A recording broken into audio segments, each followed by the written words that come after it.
Good evening and welcome to the Channel studios here in London with your international news around the world in 5. Ukrainian President Volodymyr Zelensky has dismissed the country's army commander-in-chief, Alexander Syrskyi. It comes just days after the removal of the popular defense minister, Mikhailo Fedorov, a move that triggered street protests across the country. Fedorov had been widely praised for energizing the ministry and transforming the armed forces, as well as leading a drive against corruption. Syrskyi is seen by many in Ukraine as a Soviet school commander, reluctant to implement radical changes in the army. He's been replaced by a popular battle-hardened general. Meanwhile, Ukrainian drones have hit warehouses belonging to Russia's biggest online retailer again, injuring 15 people according to the company's founder and regional governors. Logistics hubs run by Wildberries in 2 southwest cities were impacted by overnight attacks, leading to workers being evacuated. It is the second time Ukraine has attacked the firm's facilities in 4 days, with warehouses in Tambov and Elektrostol hit on Saturday, killing 8 and injuring 62. Secretary Hegseth, if you listen to my comments, you told... The U.S. Defense Secretary Pete Hegseth has said the war with Iran has cost the U.S. some $37.5 billion so far, an increase of nearly $8 billion since the last estimate in May. You are asking for unlimited money for bombs when people can't feed their families. And I don't know how this administration intends to defend those decisions to the American people. Not unlimited bombs, Senator. I'm asking for the right bombs at the right time. Hegseth told the Senate Appropriations Committee it was urgent that lawmakers approved another $87 billion in congressional funding for the Pentagon, with $67 billion of that destined for operations in the Middle East.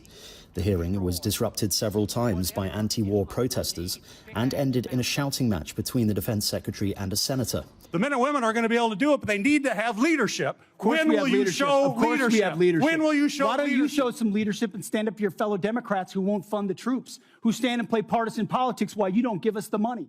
It was Hegseth's first appearance on Capitol Hill since hostilities between the US and Iran restarted last week, and comes after 3 American soldiers were confirmed killed in the region.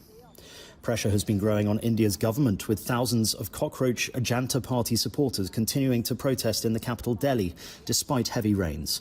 The youth-led movement, seeking education reforms and the resignation of the education minister, got a boost on Tuesday when India's main opposition Congress party leaders protested outside the Prime Minister's house. They were protesting against the brutal police crackdown on Monday's CJP protest, in which dozens of protesters and policemen were injured. At least 12 workers have been killed after a portion of an under-construction tunnel collapsed following a gas explosion in India's northeastern Sikkim state. Rescue operations are continuing to locate 13 others who are reported to be trapped in the tunnel. The National Disaster Response Force said the incident happened around 1.5 kilometers inside the tunnel. Officials in Chile have declared a state of catastrophe in the Coquimbo region and the province of Huasco after heavy rains triggered floods and mudslides. At least 5 people are reported to have died. Chile's disaster response service, Senapred, said the extreme weather has left thousands affected, with more than 99,000 people isolated and several people still missing nationwide. France's parliament has approved a law to ban social media for under-15s from January 2027, making it the first European country to block young people from the platforms. The law will mean everyone in France must verify their age to access social media, and comes as the UK and EU are developing their own limits in response to concerns for children's mental health. French President Emmanuel Macron has welcomed the move, which he had pledged to introduce to mark the end of his decade in office.